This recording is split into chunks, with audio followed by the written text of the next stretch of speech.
We can have endless discussions about how to slice the pie better. And like those debates could go on forever. And there are lots of different ways you can slice it. But the simpler way that lifts all boats is grow that pie, baby. Yeah. Because if we grow it, then everyone can get a bigger slice.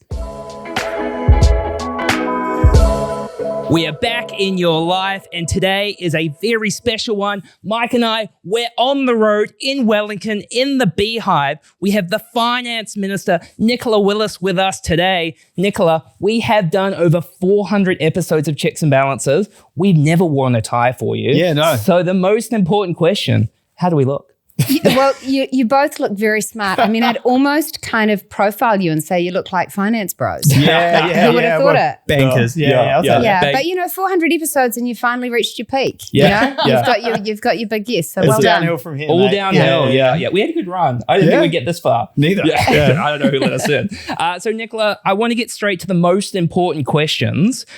Very logical place to start. I've got a 2.5-year-old son. Our listeners, It's going to be okay. You will get through this. I tell you what, we're in the middle of toilet training at the moment. We've got a sticker chart. I've been told not to describe how we're going, so I won't go into that. But I do have a question for you. So you've got 4 kids. I don't know how you've got 4 kids. Between 9 and 14? I won't go all the way back to the beginning on how that happened. But they are aged 15, 14, 12, and 9. Right. So yeah, I was very lucky that we were able to have those kids, and having them in my life is very grounding indeed. I want to talk about pocket money systems. Yes. What is the pocket money system that So we you have for a your kids? piece rate system. So we don't believe that you just get money allocated into your account each week without doing some work. And every member of the household, by being a member of the household, has to do stuff. So you don't just get pocket money for living. So what that means is that there's kind of rates for various jobs that go above and beyond. So whether that is cleaning the car, whether that's vacuuming the upstairs, whether that's deciding to do all of the bins, various jobs. And they're reasonably well paid jobs. And so it's quite competitive between the 4 children as to who will grab the job. And so we've really kind of gamified the system in a way that gets a lot of housework done for us. Yeah. And it's really interesting watching the kids when there is a particular large purchase that they want to make, how they will really seek out what are my money earning opportunities and how can I grow the amount of cash in my bank account. Yeah. I love that because, you know, household finances, talking about money, traditionally in New Zealand hasn't been great. What do you think has kind of changed over the years? Because that sounds like a really great system for the kids. Was that what it was like when you were younger, or?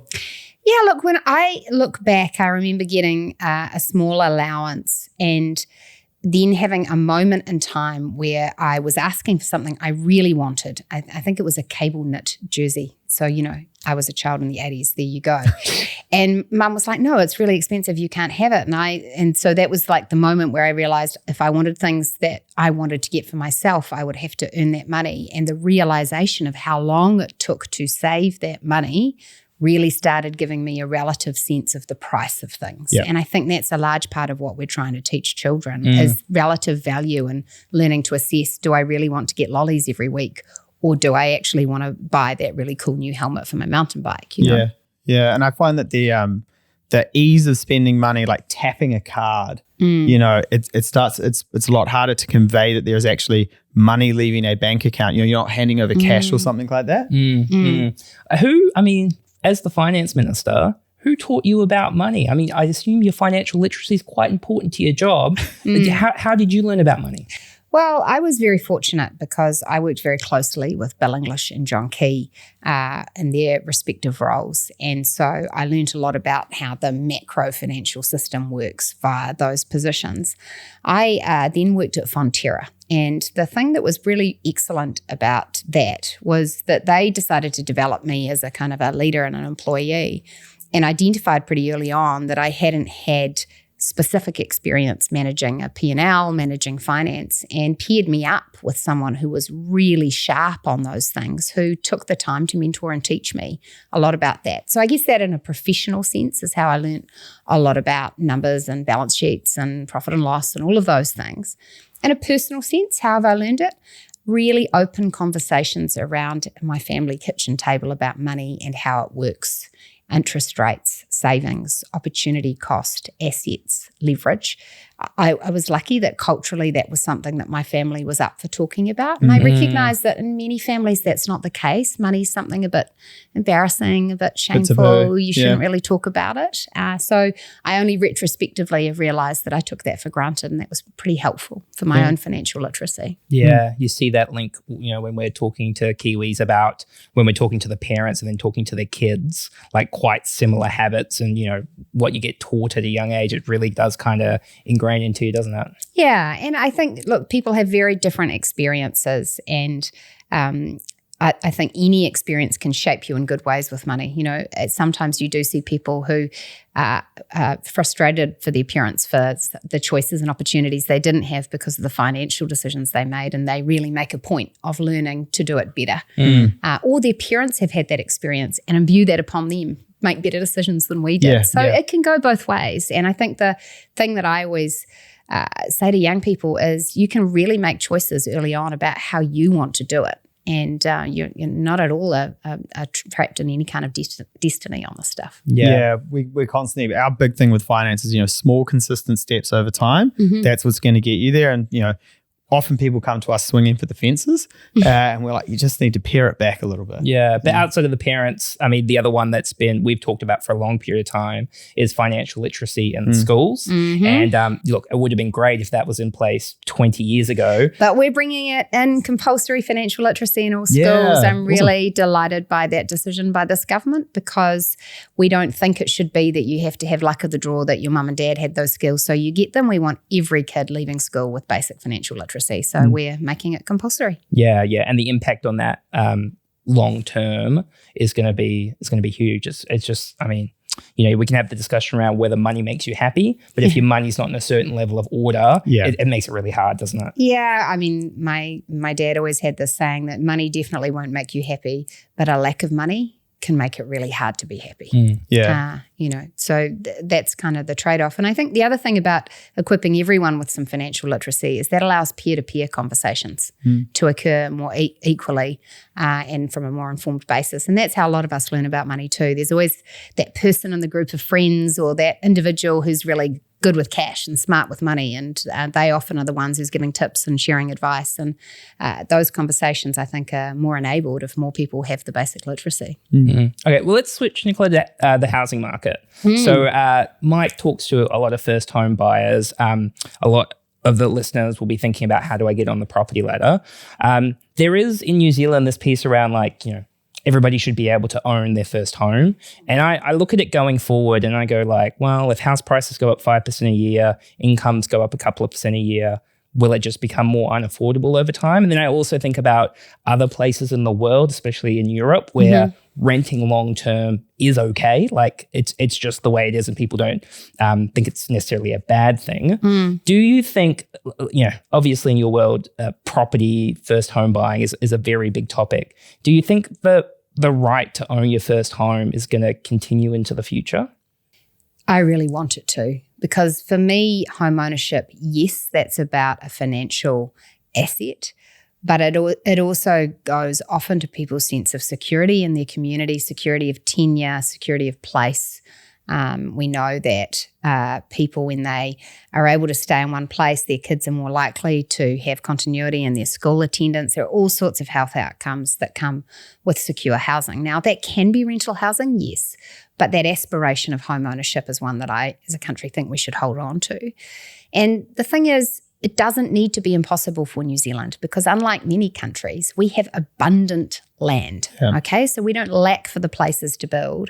And what's more, we have intentionally restricted how much housing we can build, both in terms of inside cities, where very strict rules about how high the buildings can be, how dense they can be, and how much we can allow our cities to expand. So my view is, actually, if we get rid of some of those restrictions and allow more land to be available for housing, we can build a lot more affordably. And so that's the mission our government's on, is if you up the supply of housing, then more people will be able to enter that market. Yeah, and we when we're talking to builders and people building houses, one of the major frustrations they have is around the red tape. It is around just it's so hard to get it consented, get it through council, get it going.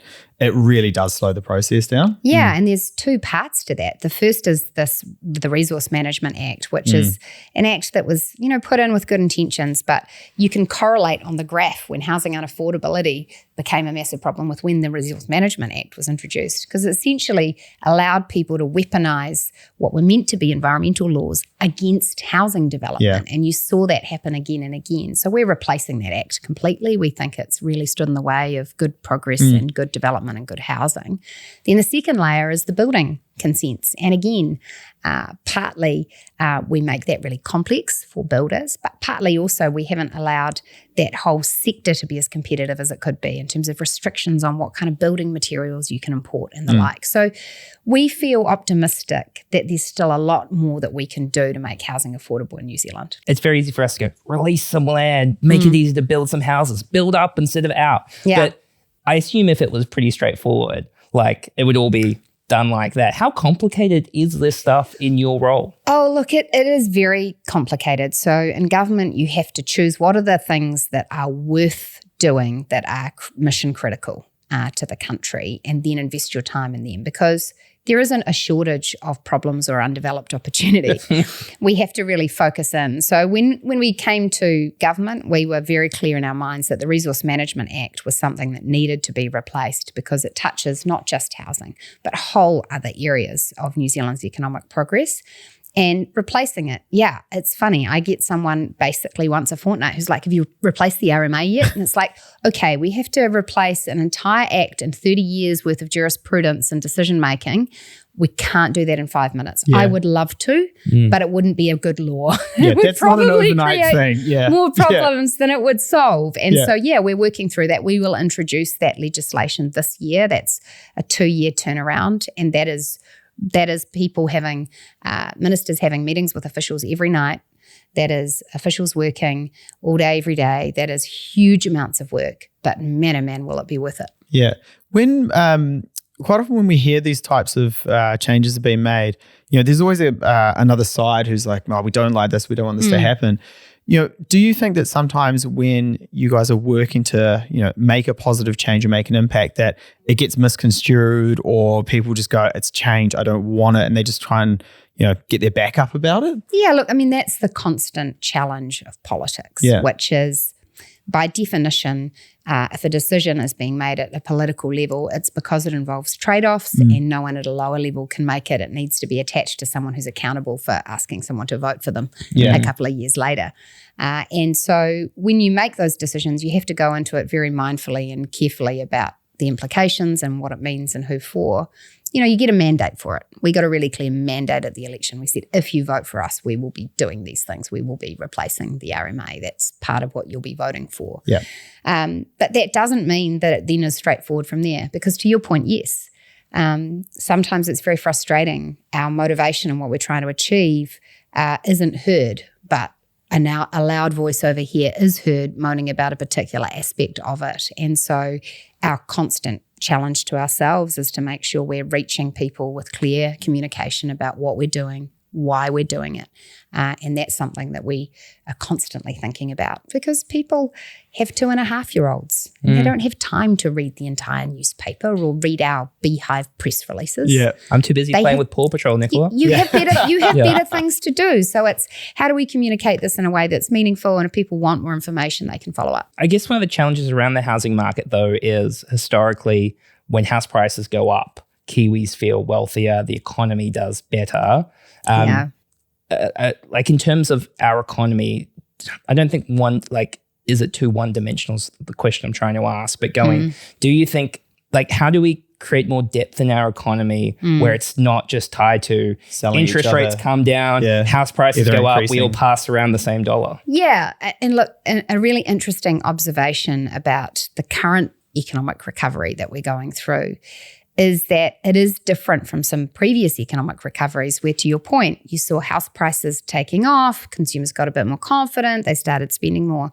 This time we're having what the economists really like, which is an export-led recovery. So instead of getting rich from selling to ourselves, New Zealand's growth in recent times has literally been led by us getting better prices and selling more of our things to the world. So that is positive for the country, and eventually that will result in house price growth as well.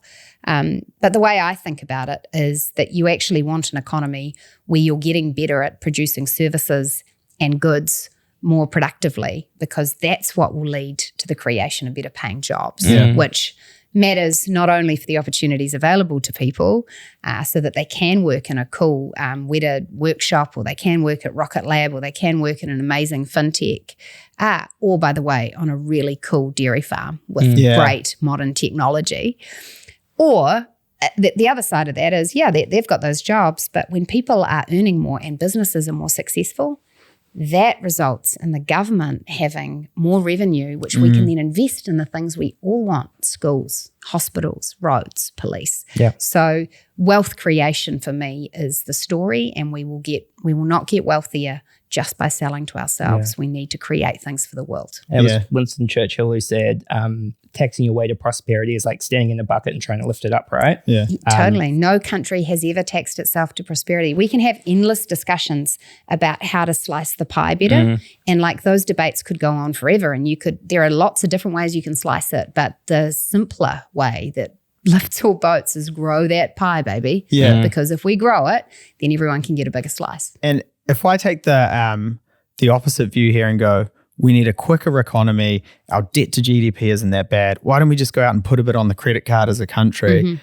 Compared to some of the other countries around the world, we could probably afford to do that. What's your opinion on that? So there's two bits to that. The first is, and there's always an economist who watches me saying this and goes, no, you can't compare them to a household. But for simplicity, we all kind of understand that as a household, you take on debt for big things, a mortgage. And a business, you take on debt for big things, for the piece of equipment that's going to allow you to make money. And of course, countries should do that. We should take on debt to build roads and hospitals that will lead to future growth. But at the same time, we all sort of understand that you shouldn't be putting your groceries on the credit card, right? Because that means that at a weekly budget level, you're spending more than you earn, and you can't sustain that forever. You're going to get caught in a debt trap. So New Zealand right now is in a situation where we're putting groceries on the credit card. We have a deficit of about 10 billion. It's set to grow next year. When I say that, a lot of people say, no, Nicola, you're not spending more than you earn at the moment. And I say, yes, we are, quite intentionally, because we've been through a down period in the economy. We need to keep spending, even though the economy hasn't been growing as fast as it has in the past, because that spending is needed to keep schools going, hospitals going. But we can't do that forever. If we do that forever, we get into a situation where we take on so much debt that the rest of the world who are lending us that money say, you guys look a bit risky. We're going to make you pay more for that debt. The reason it particularly matters for New Zealand is that we are very small and we are very exposed to the world. And so what Treasury and all the experts say is if we got up to more than 50% of debt and then something big happened, pandemic, earthquake, we could very quickly find ourselves in a position where we just couldn't meet the interest bills as a country, and we'd have to slash and burn. So it's about getting the balance right. We've charted a path where we'll get the books back in balance over this 4-year period. We think that's a medium-term approach that works. But I'm very reluctant to say let's just drive up the debt, because I think that puts us all at risk. Yeah. You were talking about exporters just before. Obviously, the 15% tariff that got announced. What's your take? Is it kind of everyone's in the same boat, so it's business as usual? What's your view? Well, obviously really significant for the specific exporters affected, and I think in particular of those in the wine industry and the red meat industry who will be looking at it going, no thank you. And for New Zealand in general, we believe in free trade, so we don't like tariffs, okay? So this is a starting position, but at the same time, we shouldn't overestimate how big that is relative to our overall export base. So for a bit of a sense of things, $400 billion economy, exporting $100 billion worth of goods, only a fraction of that goes to the US. And what you're doing essentially is reducing the return on your overall export base by 0.6%. Yeah. So yes, it's consequential for individual exports and sectors, but in terms of our overall economy, we have had bigger shocks in terms of exports. The bigger thing for New Zealand is actually the whole tariff war thing means that global growth is lower. That's the thing that has the big impact for our economy. The cool thing about New Zealand is we've got lots of free trade agreements. Our exporters are very nimble. And so I'm very confident that the products they're selling will find markets and price points that mean that we keep growing those exports. Yeah. I want to change to talk about KiwiSaver a little bit. A few things in KiwiSaver as a financial advisor that I'm interested in. The first one is I hear a lot about making ourselves more attractive to overseas investment, which I think is great. But then I also look at, you don't have to look very far to Australia and look at what they've done with their Australian super and how they've invested back in terms of into the infrastructure of the country. And I think at the moment it's something like 15-17% of Australian superannuations investing locally, while in New Zealand with KiwiSaver it's a much smaller amount. Is there work we can be doing? And I appreciate there's endless work to be doing, but in terms of using that money locally, making it attractive to KiwiSaver providers to go, hear all the infrastructure opportunities within New Zealand. Yeah, look, this is a great question. So about 40% of KiwiSaver funds are invested here in New Zealand and New Zealand assets and products and services.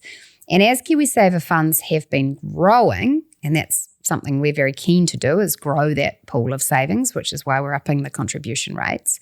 As they've been growing, you've seen individual KiwiSaver funds take on a much broader range of assets, including individual assets here in New Zealand. So a recent example of this, without pushing any particular brands, is that we as a government have said, look, we need to put some more cash and equity into KiwiBank. Let's grow KiwiBank.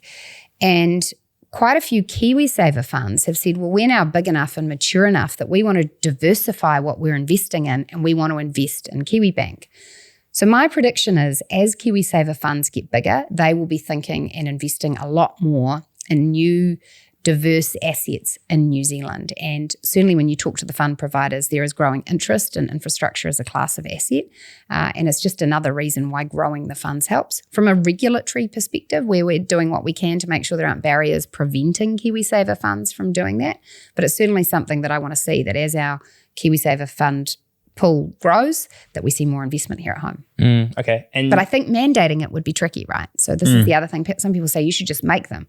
And I look at you in the eye and I think, well, you saved that money through your KiwiSaver account to provide for your retirement, and you have a right to say, I want the best return possible on my hard-earned cash. And so if I step in there as the government and say, well, I'm going to make you get lower returns, that's not fair. That's a world of hurt. That sounds like it'd be rife for someone taking advantage for it. Yeah, I certainly get that you can't do that, but it's just probably the narrative around the overseas investments, and we definitely want. I mean, the more money, the better, right? Like the more money flowing to New Zealand, the better off we'll be. But that kind of going those KiwiSaver funds, which are continuing to grow over time, the amount of wealth that it has the opportunity to make New Zealand a better place.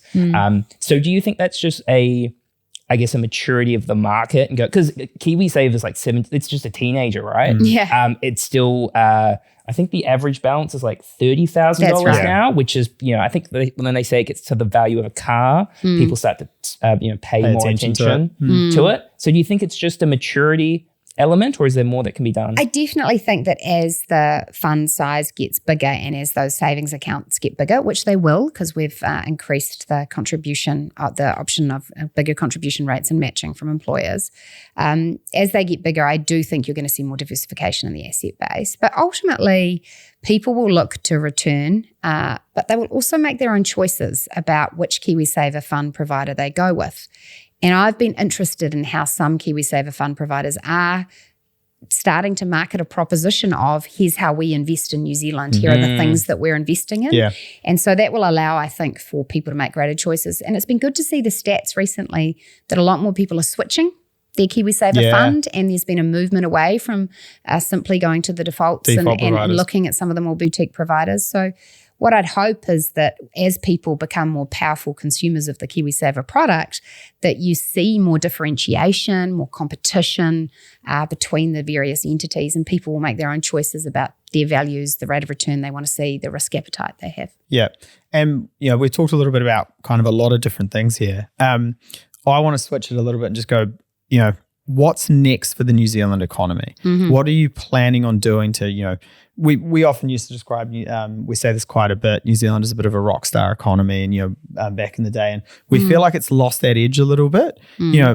What's next? What's on the horizon? Well, the next thing for us is that we are going to be producing goods and services that the world really wants.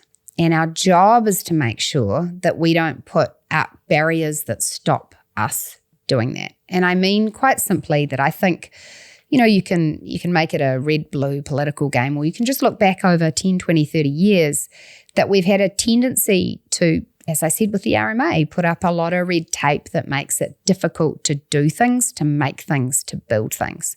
Yet every week I meet businesses in New Zealand doing world-leading, really cool stuff. So, the Rocket Lab story is extraordinary. If you'd gone back 20 years and said, will New Zealand be sending the third biggest number of rockets into space compared with every other country on Earth, no one would have said yes. Dreaming. Yeah. That's right. And so when you talk to Peter Beck about, well, what did that involve?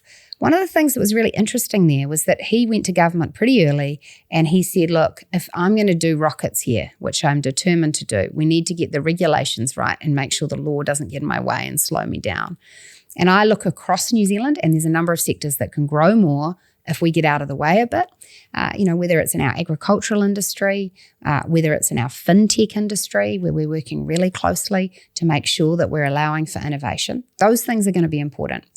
I'm excited that New Zealand's next phase is going to be moving up that value chain in terms of tech exports. It's the one thing where we don't have to worry about the tyranny of distance.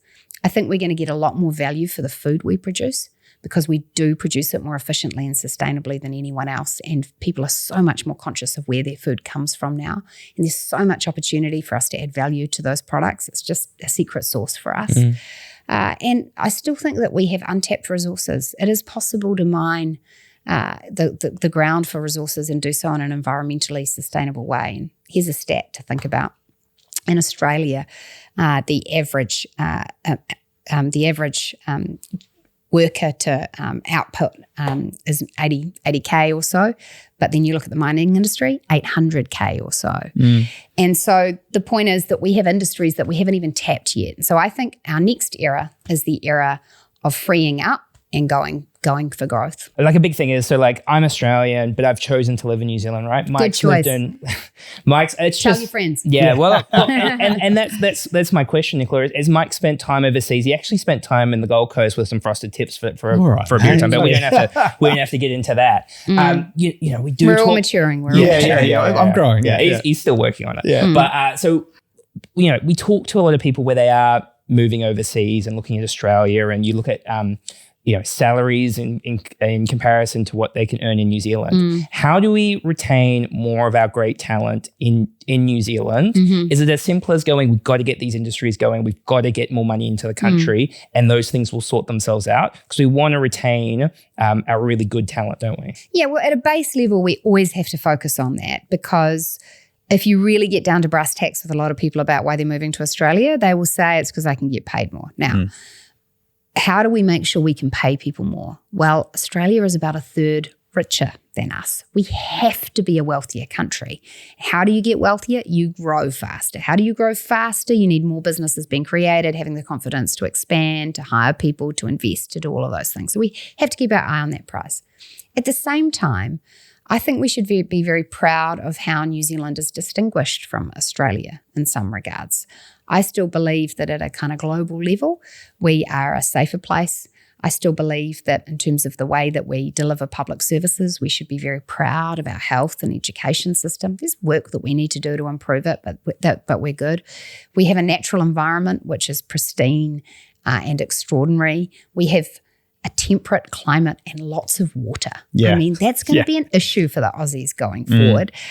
We have, I think, a kind of cultural identity that's continuing to grow that people are going to feel attached to. So there's lots of that going on. But ultimately, if you could start a business either in New Zealand or Australia, and you're a really smart person who's going to create great paying jobs, I want the government to be able to look you in the eye and say, it's easier to do business in New Zealand and the lifestyle's better too. And I think we can create that proposition if we get out of our own way. What do you think the role of government is? When you talk about more products, more services, what is the role of government where we've got kind of like free markets and it's about, you want competition, you want people to go out. What do you see your role? Well, first thing is we have to get the foundations right of macroeconomic management, because if we don't, everyone is screwed. Because if you're borrowing too much and you're spending too much as a government and not being productive in the way you invest that money, well, we know what happens. Inflation goes up. Now, inflation is a killer, because if prices are rising really, really fast, that's very hard on consumers, but it's very hard on businesses too. If inflation gets out of control, interest rates get out of control. If people can't get credit, they can't borrow, it's very hard to get growth happening, and then you get recession. So we have to get those fundamentals right. You need to be able to trust your government that it's not going to spend so much and manage the macroeconomy so badly that the foundations will fall away. Next thing we can do is focus on the enablers of growth. So actually, education system, critical. You've got to have people with reading, writing, maths, financial literacy. And so, we're doing a big repair job on the education system at the moment to make sure it is delivering that to more kids. You've got to make sure you've got competitive business settings, that you're not putting so much red tape up everywhere that it's hard to run a business here, and that your tax settings are fair, all of that sort of thing. You've got to make sure you have research, science, and technology settings right so that people can invest in that. The government is the only entity that can go out and sign free trade agreements with the rest of the world so that you can access markets overseas. And we're really the only one that can set the rules to get more cash coming in to invest in Kiwi businesses. And then we have to build the infrastructure. We have to build both the kind of hard physical infrastructure of the roads and that sort of thing. But we also need to be delivering the social infrastructure, hospitals, schools and the like. So we have to do that job really well, and we have to partner with the private sector so they can help us out to do it better wherever possible. So government has a big role, and all of those roles done badly drag the economy back for everyone. Yeah.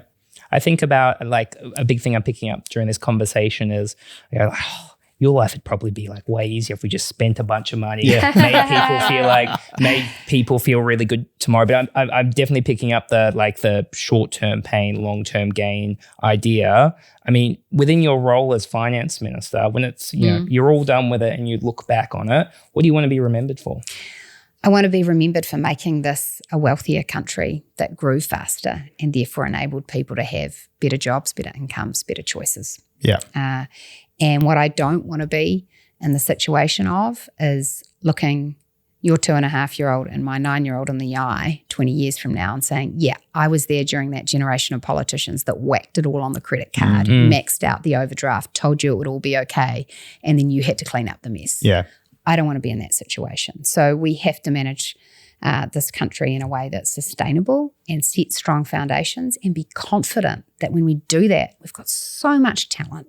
We've got so much resource that's still untapped, so much potential that actually we've got great days ahead of us. Yeah. I think sometimes when you're in the day-to-day grind and it all, and we're running a business, trying to grow a business, that you can kind of, interest rates are high and inflation is coming down, that you kind of just ticking along. But it's really good to hear, I guess, how you're thinking about the future, that we are playing that game, that when you talk to people who are overseas, right, they just they go, New Zealand's a great place. I think sometimes we forget that a little bit. Oh my gosh. I sat next to the Polish finance minister at a dinner, and he started talking about how the huge amount of percentage of their GDP they're having to spend on defence.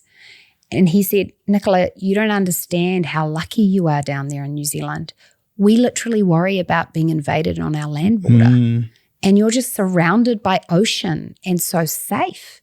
And then you look at other countries around the world who are deeply worried about food security. Can they feed their own people when climate change ravages them? Well, actually, we feed 40 million people around the world. We've got the capacity to feed heaps more.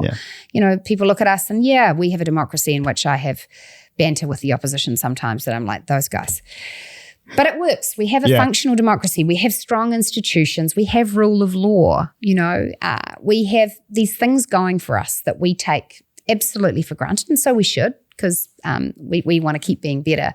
But the rest of the world looks at us with a bit of envy, They see that we have untapped potential. It's been really interesting. We started promoting this golden visa. So if people pledge to invest $5 or $10 million here, they can get more rights to have residency here.